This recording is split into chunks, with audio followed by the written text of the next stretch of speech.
Oferecimento do Centro Universitário Vale do Cricaré. A gente está fazendo uma temporada de conversa com os candidatos elegíveis à Prefeitura de São Mateus em 2024. Para nós tem sido uma enorme honra poder conversar com essas grandes pessoas, são referências municipais, né? E trazem aqui suas apresentações, falam um pouquinho da proposta, mas o foco principal desse podcast é conhecê-los. Acima de tudo, né? Conhecer a história de vida de vocês e a gente bater papo, a gente conversar. Né? Eu tenho a honra de estar aqui com Ferreira Júnior e Carlinhos Lírio. Se apresentem aí, candidatos. Quem começa? Fica à vontade. Vamos lá, então. Felipe, satisfação estar batendo um papo contigo. Do outro lado agora, né? Eu sempre te entrevisto, agora vamos lá para esse bate-papo. Que legal. Bom, pessoal, tá joia? Sou Ferreira Júnior, tá bom? Mateense nato, nascido no Hospital Maternidade, da região do bairro Santo Antônio, hoje morador do Sernambi, e também com raízes familiares na região dos Quilômetros e bairro Ribeirão. De família simples, e aí, depois de 9 meses de uma boa conversa, eu e o Carlinhos Lírio resolvemos nos unir em prol da cidade de São Mateus. Legal, legal. Carlinhos, se apresenta aí. Carlinhos Lírio, mateense, nascido em 1959, filho dessa terra querida, apaixonado por essa terra, radialista. Iniciei no rádio em 1988 e temos uma passagem bem longa no rádio. E digo para você, saudade do microfone. Eu estou aqui, eu estou me sentindo à vontade, porque a peça de trabalho, o instrumento de trabalho é isso aqui. Então eu vejo, eu me vendo no estúdio e nesse bate-papo eu fico muito à vontade, tranquilo, porque é exatamente através desse instrumento que nós iniciamos a nossa trajetória política. Esse instrumento é poderoso mesmo, muito né? bom. Assim, eu também tenho a honra de estar permeando pelo meio da comunicação com o podcast. Eu sou professor universitário, eu sou da área de engenharia química, dou aula aqui para o curso de engenharia, também sou coordenador de curso aqui, mas podcast é um caminho, né? Daí a ideia de fazer esse momento e a gente ter esse podcast aqui na instituição. E para a gente até um pouco mais satisfatório daqui, porque a primeira vez, né, que a gente está de frente para um microfone depois do afastamento da rádio, devido ao processo eleitoral, essa caminhada, né, Carlinhos? Tá matando a saudade. Tá, bastante mesmo. Isso aí, muito bom, qualidade boa, os instrumentos aqui de comunicação são ótimos, o estúdio maravilhoso. Eu estou me sentindo dentro do estúdio de uma emissora. Tranquilo. Que honra. Tranquilo. Pra gente é uma honra ter dois grandes comunicadores aqui conosco. Gente, o objetivo principal, né, desse momento que a gente separou, e agradeço pela disponibilidade de agenda de vocês, é justamente conhecer um pouco da história e da vida de vocês, sabe? Ainda não é o foco principal, claro que a gente vai falar um pouco de proposta, falar um pouco de campanha, mas bom, nessa primeira rodada, eu queria conhecer um pouco mais sobre quando foi que o bichinho da política picou vocês e por que vocês decidiram participar desse processo, que não é fácil, né? É uma super exposição da vida, mas nesse momento, porque quem nos escuta aqui são estudantes de graduação, né, professores, quem está em processo de formação. E uma coisa que a gente sempre teve na missão do Valecast, que é esse podcast, é justamente trazer histórias de vida para servir de exemplo, né, e servir de direcionamentos para quem está escutando e, eventualmente, né, receber conselhos. E isso acontece muito, é muito legal o feedback que a gente recebe, porque a pessoa que está aí do outro lado vai contando a história de vida, a gente nem imagina, né, mas dá muito match, né, encaixa com quem está nos escutando, e isso até interfere muito nas decisões e carreira e planejamento de um modo geral. Então, agora, nesse primeiro momento, eu queria ouvir um pouco da história de vida de vocês, assim, como é que foi o começo, como começou a questão política, mas antes disso também, né? Como é que foi que é a história de vida, a biografiazinha de vocês? É interessante a gente começar a comentar sobre a questão política, porque no meu sobrenome eu sou herdeiro do meu pai, Ferreira. Mas se voltarmos um pouco no tempo, minha avó, hoje com 95 anos, é prima de Roberto Arnizou Silvares. Ou seja, lá atrás já tem esse sangue no meio político.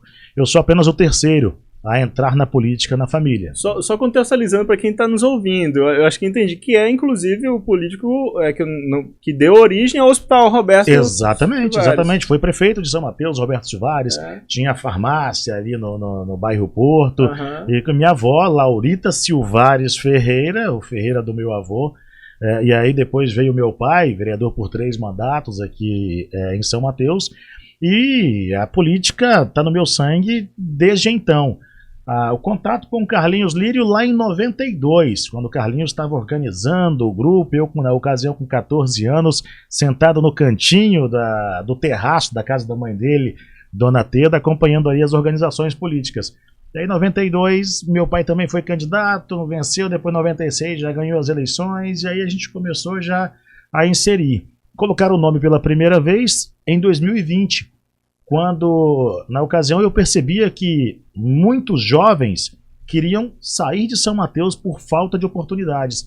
E aí eu olhando nos meus filhos, naquela ocasião, meu filho com 16, a minha filha com 12, eu parei assim e falei, peraí, eu não quero meus filhos fora, assim como eu creio que os outros pais também não devam querer isso daí.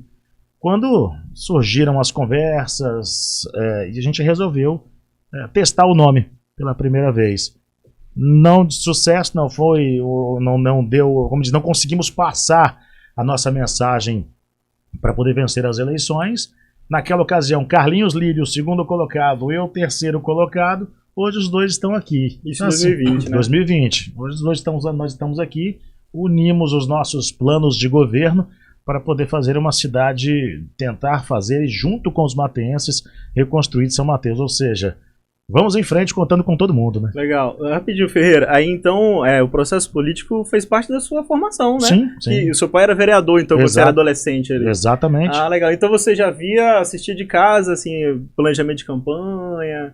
E daí que você aprendeu a falar bem também, assim? Na verdade, a minha ida pro rádio, até comentar aqui, eu fui reprovado no teste de locução na primeira vez. Na seleção de emprego. Exatamente. Tipo assim. Virei sonoplasta da empresa. E ali, sonoplastia, apaixonado por rádio, falei, não, se eu fui reprovado, tem alguma coisa aí para poder eu aprender mais. E a vida é um aprendizado, né?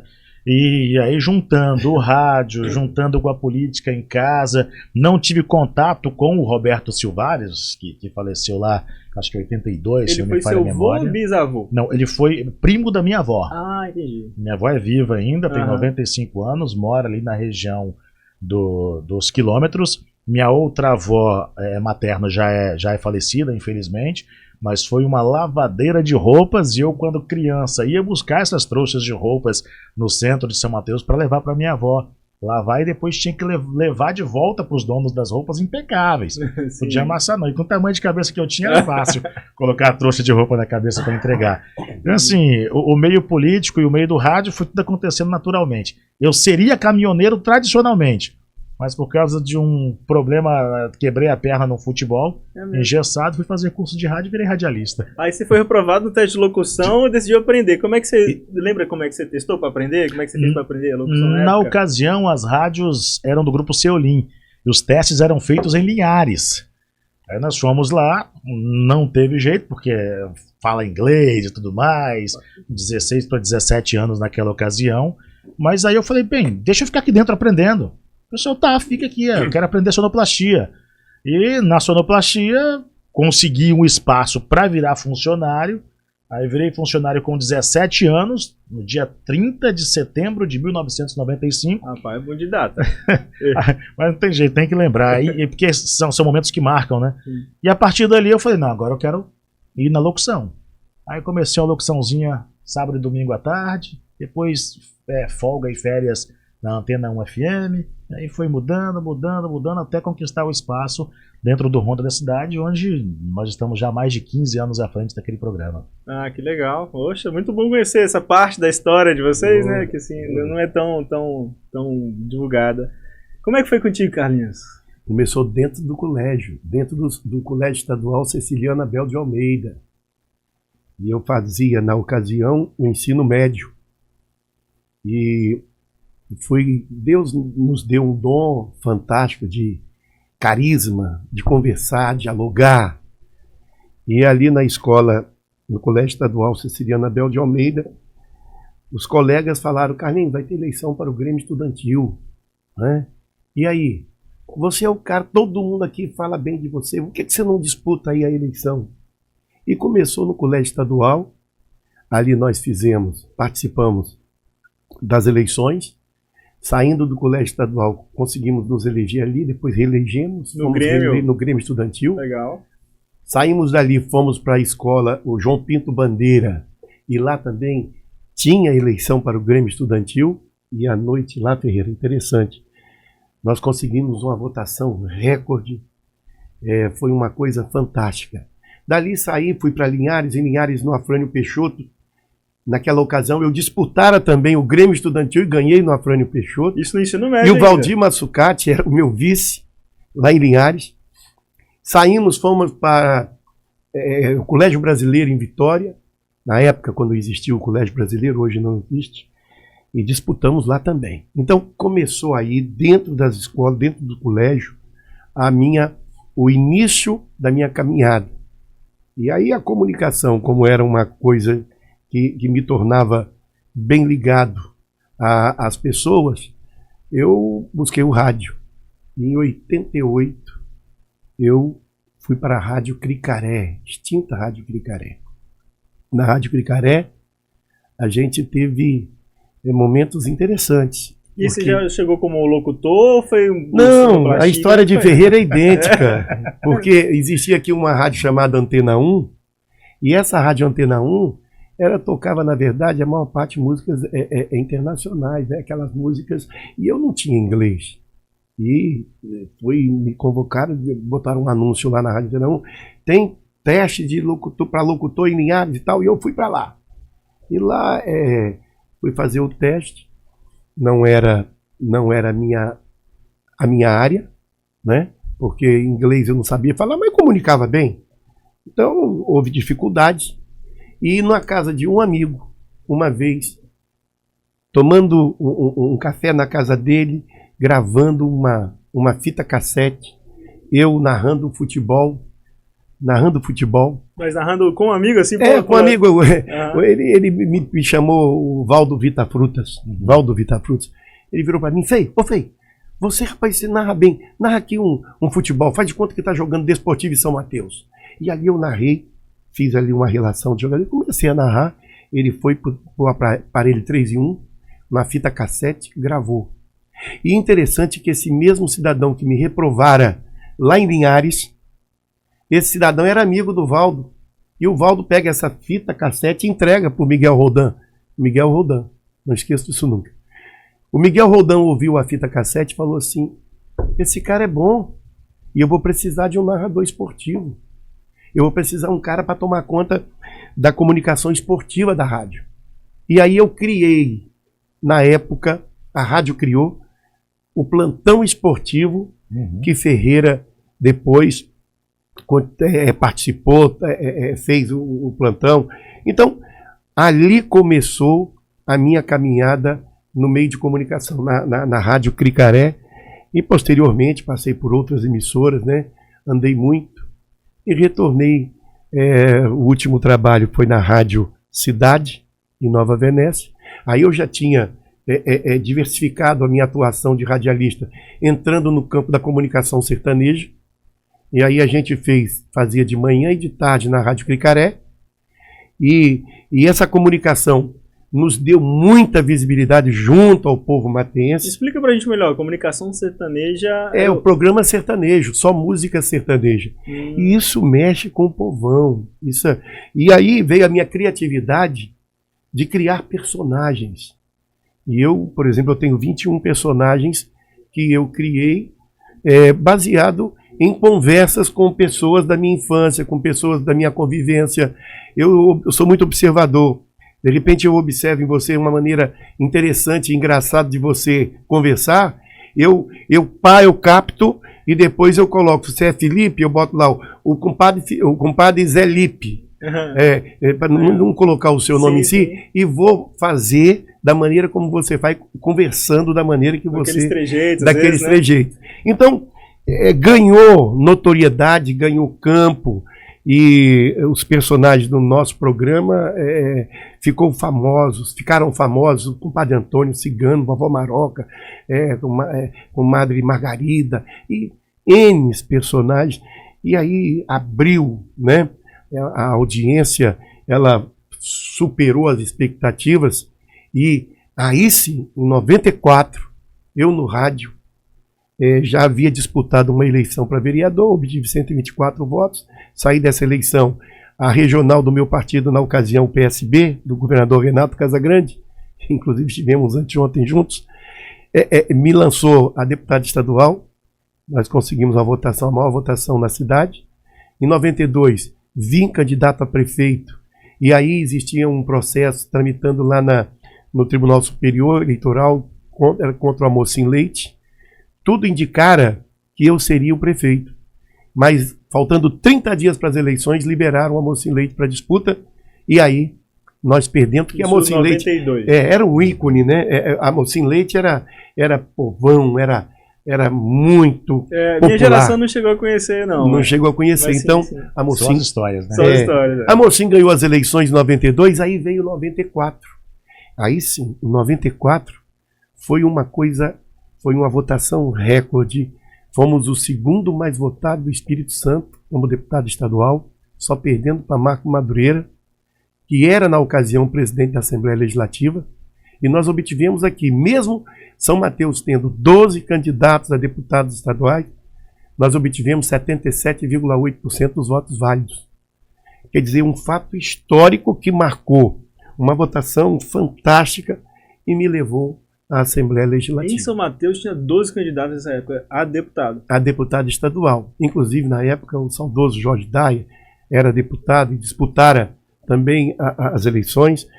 Então, foi a partir daí, nas eleições seguintes, nós fomos o mais votado de novo em São Mateus, baseado no trabalho que nós desenvolvemos como deputado, mas aí não deu para a gente se eleger, problema de coligação, de legenda. Quer dizer, eu fui na ocasião, na minha reeleição, eu fui o 19º mais votado do Estado e fiquei de fora, né? E aí eu continuei a luta continuou, e a gente foi tentando.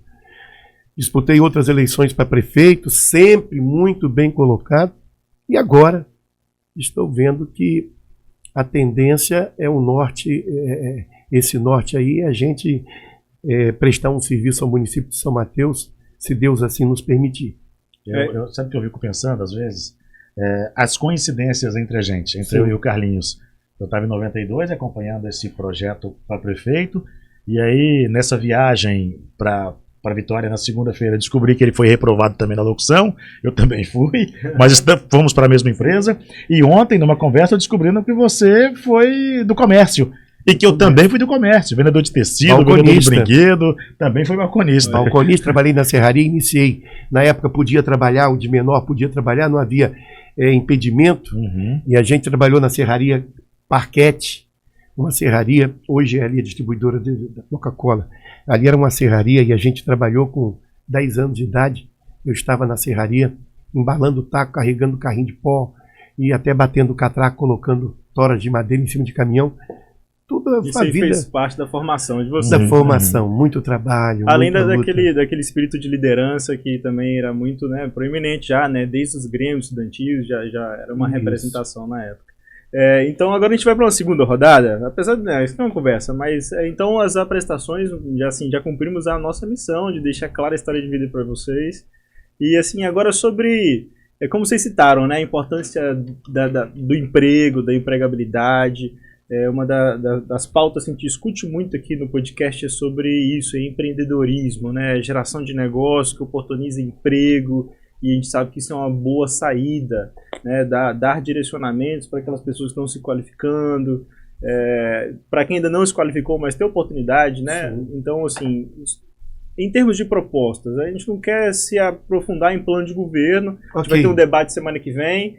Quem está nos assistindo está até convidado, segunda-feira, dia 2. Estaremos aqui com todos os 5 candidatos debatendo aqui no Centro Universitário. O debate, só aproveitando esse ponto, vai ser restrito por uma questão de limitação de espaço, tá, aos estudantes e professores do UniVC, mas vai ser transmitido também pelo YouTube do UniVC e YouTube do podcast Valecast, vai ser transmitido, além do YouTube também dos partidos e das assessorias dos candidatos, também vai ser transmitido. Mas voltando então, sobre propostas de governo, assim, no sentido de empreendedorismo, talvez limitado, 2, 3 propostas, o que você teria assim, para nos apresentar?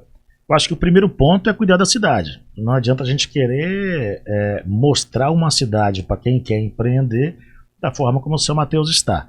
Se você cuida da cidade, mostra que a cidade volta a ter saúde, volta a ter educação, para que esses funcionários dessas empresas que se instalem em São Mateus, para que esses filhos desses funcionários possam ter tranquilidade na escola, para que eles possam ter tranquilidade na busca de saúde, esse é o primeiro ponto. Então, cuidando da saúde, né, Carlinhos, a gente vai atrás e vai em busca de empresas que já têm até mesmo bate-papo para que a gente possa estar conversando, para que elas possam se instalar aqui, né?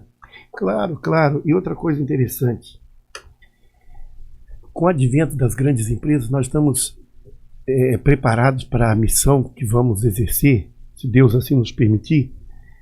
Precisamos olhar com muito carinho para os nossos jovens. Observa que e quando você começa a falar de jovem, você entra em dois setores que nos preocupam. O desvio dessas nossas crianças e adolescentes para um campo ruim, um campo trágico, um campo que eu não preciso comentar, que eu fico muito triste quando eu vejo a falta de investimento nas nossas crianças, nos nossos adolescentes. Trabalho social educativo precisa ser feito. E aí, eu quero colocar para vocês o seguinte, nós estamos há 7 anos e meio num sofrimento total, com o desmando na administração pública. O município passa por situações complicadíssimas, o desordenamento, o crescimento desordenado. E aí a gente pode explicar tudo isso em todos os setores. Quando a gente vê, por exemplo, um Guriri, quase 10 mil pessoas chegaram para Guriri, num piscar de olhos. E aí o que acontece?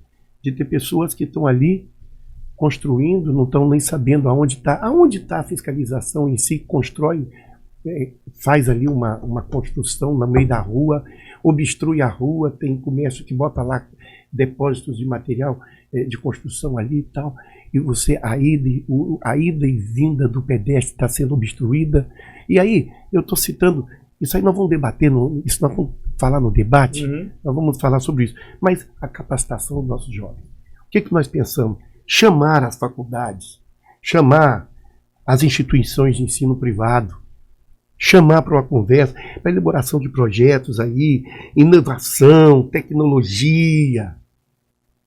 Porque nós estamos vivendo num mundo onde a tecnologia avança com uma rapidez e nós temos que preparar esse jovem e dar para ele a condição dele desenvolver as suas atividades. Então hoje nós temos aí pais e mães preocupadíssimos, o que meu filho vai fazer? Então com o advento aí das grandes empresas, isso você pode ter certeza que a nossa visão ela está focada no desenvolvimento, mas um desenvolvimento em conjunto com as empresas, no sentido de dar a esses filhos daqueles que vão estar nos postos de trabalho a condição de ter programas de capacitação, de formação, e aí entra o SET Senai, aí entra o Sebrae Senai, o Grupo S, o SET Senai. Para quê?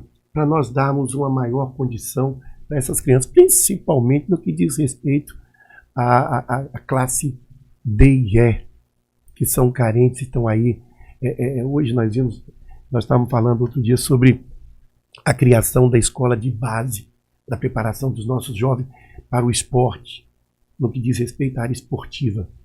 Nós vamos com certeza falar sobre isso no debate, mas eu quero já adiantar que nós precisamos deixar os pais e as mães tranquilos, porque existem projetos em consonância com a Secretaria Estadual de Esportes para nós investirmos nisso aí. Isso nós vamos falar no próximo debate, você pode ter certeza que nós vamos explanar, e eu quero tranquilizar, até porque nós viemos de uma família sofrida e a situação financeira da gente era precária, e a gente vê essa juventude aí sofrendo. Então, vamos capacitar os jovens, vamos colocá-los no mercado, inseri-los no mercado de trabalho. E uma grande coisa, Felipe, que eu fico observando, aproveitar o potencial desses meninos. Você vê quando pegam um celular, essas crianças com 4, 5 anos, elas dão um show na gente. Sim. Puxa, a capacidade de assimilação, a capacidade de ampliar, de longe. Por que não vão aproveitar dentro das áreas um trabalho que também tem que ser feito, trabalho social e educativo junto com as famílias? Porque o crescimento desordenado nos trouxe uma preocupação de que nós estamos largados, abandonados. Então precisa ser feito dentro do campo de ação social, um trabalho social e educativo para a gente preparar aqueles que estão vindo e dar um choque de gestão no que diz respeito. Agora a coisa vai andar certo. Agora as coisas vão caminhar dentro daquilo que se chama legalidade para que nós não tenhamos problemas no futuro. E preparar o município não para 4 anos. Planejamento para 30 anos. Nossos filhos, nossos netos vão ver o resultado do que a gente se propõe agora. Legal, esse planejamento de médio e longo prazo, né, é uma coisa que no universo da política tem que permear, né, a visão dos candidatos. A gente está passando por essa rodada de entrevista, né, de conversa com vários, e do ponto de vista, né, de nós, enquanto população, a gente tem sido feliz por ouvir um pouco sobre isso, né, um planejamento mais maduro, médio e longo prazo. Então você falou um pouco sobre planejamento nas áreas de educação, planejamento na área de empreendedorismo, de novos negócios, né, de atratividade para grandes empresas. Mais algum ponto que eu queria destacar na área de saúde, segurança? Não, muito. Veja bem, a nossa saúde, pelo amor de Deus, nós estamos... Como é que se você for levantar o salário do médico que presta serviço às unidades de saúde do município, vergonhoso. Cara, nós precisamos dar às pessoas da saúde condições de trabalho e salários, e bons salários. O piso da enfermagem não se paga aqui. Nós temos que discutir isso. Médicos nos setores, nos pronto atendimento, não existe. Então, quando você fala de saúde, eu vou debater isso no nosso debate que vocês estão promovendo, e você vai ver que nós temos visão, a nossa visão é ampliada. O governo do Estado, o governador Renato Casagrande, ele foi claro comigo. Sim. Eu estarei fazendo parcerias com você em São Mateus, Carlinhos. E nós vamos investir em São Mateus em todos os setores. Então, eu fico tranquilo, porque abre-se uma porta, Ferreira, e aí nós temos hoje o diretor do DR, o Freitas, que tem o maior orçamento do Estado nas mãos. E se ele foi a porta de entrada para eu chegar ao governo do Estado, chegar ao governador Renato Casagrande, imagine o que está por vir. Uhum. Hoje o DR não faz só obras, educação, saúde, é o DR que constrói. Legal, até sobre isso, assim, porque a galera que nos ouve talvez não conheça bem o DR. Dá uma resumidinha pra gente, o que é o DR que você citou. O DR é o antigo DEL, Departamento de Edificações e Obras. O antigo DEL, por exemplo, quando eu estava... Hoje Departamento de Edificações e Rodovias. Edificações e Rodovias. Responsável pelas obras do governo do Estado. Construção de tudo. Tudo. Colégio, hospital, estrada, ponte, rodovia. Quer dizer, ali dentro o orçamento do DR é uma coisa fantástica. E é aí que a população mateense, que nós precisamos estar atentos, da importância de estarmos unidos ao governador. A importância da parceria do governo do Estado. Um governador que está com 87% de aprovação em São Mateus. Quer dizer, olha os investimentos que estão vindo aí. E nós vamos falar isso no debate. 1,2 bilhão de investimento. Isso agora. Mas você pode ter certeza que isso aí vai triplicar. Você pode ter certeza. Então, São Mateus tem tudo.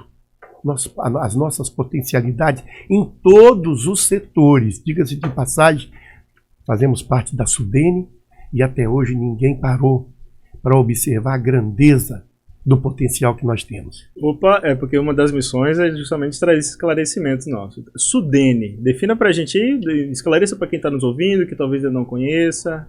Antes de falar da Sudene, quando o Carlinhos fala que os investimentos do governo vão triplicar, é porque os investimentos vão ser colocados onde tem que serem colocados, né Carlinhos? É bom deixar bem claro tá? Nesse ponto aí, porque o dinheiro o dinheiro público vai ser investido onde tem que ser investido. Sim. Esse é um ponto. E sobre o plano de governo, Felipe, a gente tem todos os pensamentos de todas as áreas da cidade. Quando nós fizemos o nosso plano de governo, nós ouvimos cada ponto da cidade. A cultura, o turismo, o setor de obras, de desenvolvimento. Então, lá na ponta da divisa de São Mateus com Vila Valério, nós ouvimos. Cá na outra ponta, divisa com Linhares, com Jaguaré, nós também ouvimos. Então a gente sempre diz o seguinte, que o buraco da rua, que incomoda onde você mora, incomoda você todo dia. A gente tem que ouvir você. E essa é a prioridade que a gente vai poder passar aí para o pessoal com relação a essa situação envolvendo prioridades de ações em cada setor, né, Carlinhos? E também, só esclarecendo também para quem nos ouve, que o objetivo não é tratar de plano de governo de forma específica, né? Exato, exatamente. É por isso que vocês nem precisam e nem vão se aprofundar nisso agora, nesse momento. Sim. Superintendência de Desenvolvimento da região, né? Opa. Então, o que nós precisamos? Nós precisamos aproveitar as nossas potencialidades. Aonde nós estamos? Se você não sabe, nós temos aqui um investimento ali no Porto, que vai ser, agora são 10 milhões, 11 milhões de reais do governo do estado que investiu ali. Ali vai ser o startup, o ponto de partida para nós buscarmos direcionamento da nossa cultura, da nossa origem. Você pode ter certeza disso, eu vou falar no próximo debate. Tem muita coisa para a gente falar no próximo debate, irmão. Só para falar sobre a Sudene, gente, a Sudene, como nós falamos aqui, é a Superintendência de Desenvolvimento que foi colocada aqui em nossa região e ampliada agora um pouco mais até para a região de Aracruz e que dá incentivos para que empresas se instalem aqui. Incentivo rapidinho, federal, estadual? Federal. Você vai ali na Marco Polo, por exemplo, tá lá de todo tamanho a placa, de que tem o benefício da Sudene. E esse benefício a gente precisa explorar. Porque nós estamos em uma área onde temos que mostrar que o desenvolvimento é aqui em São Mateus. Chegou a nossa vez. Eu digo que São Mateus cresceria na marra, porque a gente viu a organização de outros lugares e agora, com organização, aí é que vai crescer mais. Legal. Gente, o tempo voa, tá? Voa. Tá aqui, a nossa missão... Sério? Ah, cara, eu tava com a saudade desse microfone, velho. A gente tá aqui com dois... Eu tava com a saudade, que eu querendo falar, eu falei, poxa, tô encontrando um microfone na minha frente. E eu achei que era mais sabatina. Pauleira. Poxa, eu me sinto à vontade, Felipe. Poxa, quero te agradecer, cara. Quero te agradecer, dizer que... Eu queria que vocês deixassem, assim, uma mensagem final, uma palavra final... a gente tem uma limitação de tempo, o objetivo não era discutir proposta, era mesmo se apresentar vocês, né? Desde lá da minúcia, e a gente pôde trazer essa biografia, desde quando vocês eram adolescentes, jovens, até a jornada de vocês até hoje. Isso era a nossa maior missão. Né? Esse podcast ele é uma prévia, uma introdução do que a gente vai debater depois, semana que vem, né? Com todo mundo já devidamente apresentado por meio do podcast, essa é a ideia. Claro. Então deixa uma mensagem final aí para o nosso público, cada um de vocês, e deixa também os contatos, rede social, como é que quem quer acompanhar o trabalho de vocês pode alcançar vocês. Felipe, obrigado primeiro pela participação, tá? Entrevistar você é fácil. Ser entrevistado por você, então, nesse bate-papo é melhor ainda. A gente fica muito bom, fica né? mais leve. Chega com e observa bem. Você é bom demais, cara. Isso, você tá dando um show aqui, colocando... A gente chega com um pensamento diferente. Porque geralmente você chega em instituições de ensino, de repente você passa a ser entrevistado por alguns professores, alguns mestres, mas técnicas.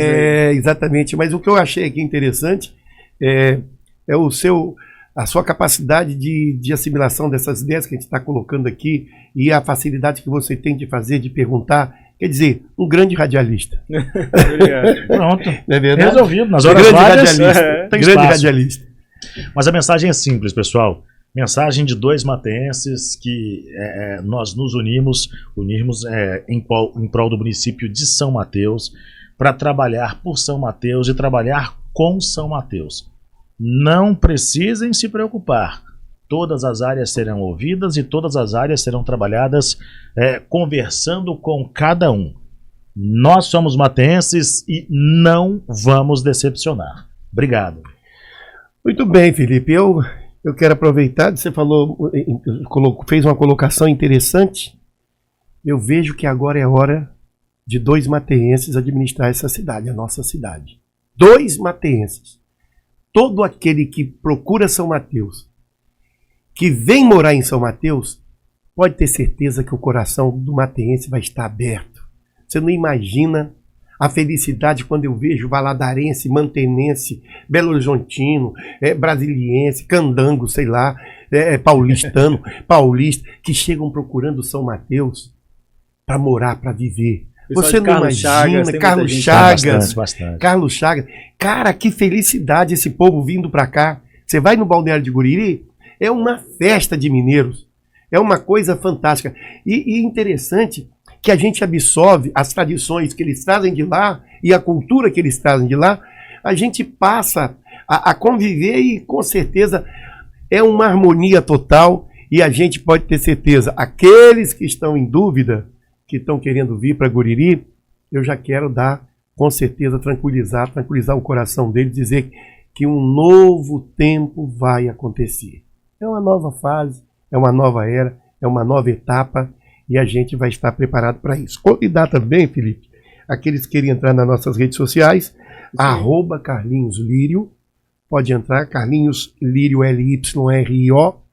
A gente terá o maior prazer de estar conversando, batendo papo e, acima de tudo, ouvindo.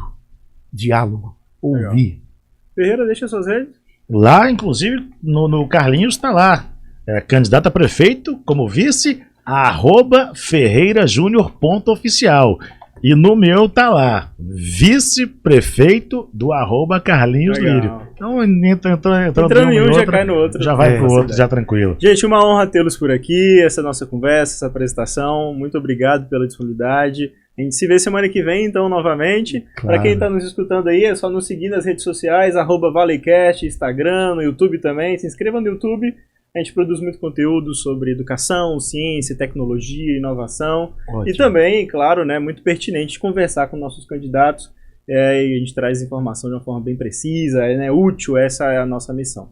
Obrigado vocês. Grande abraço, Felipe. Foi um Obrigado prazer. quem nos escuta. Tchau, Abraço, tchau, pessoal. gente. Tá comigo, tô contigo. Tamo juntos.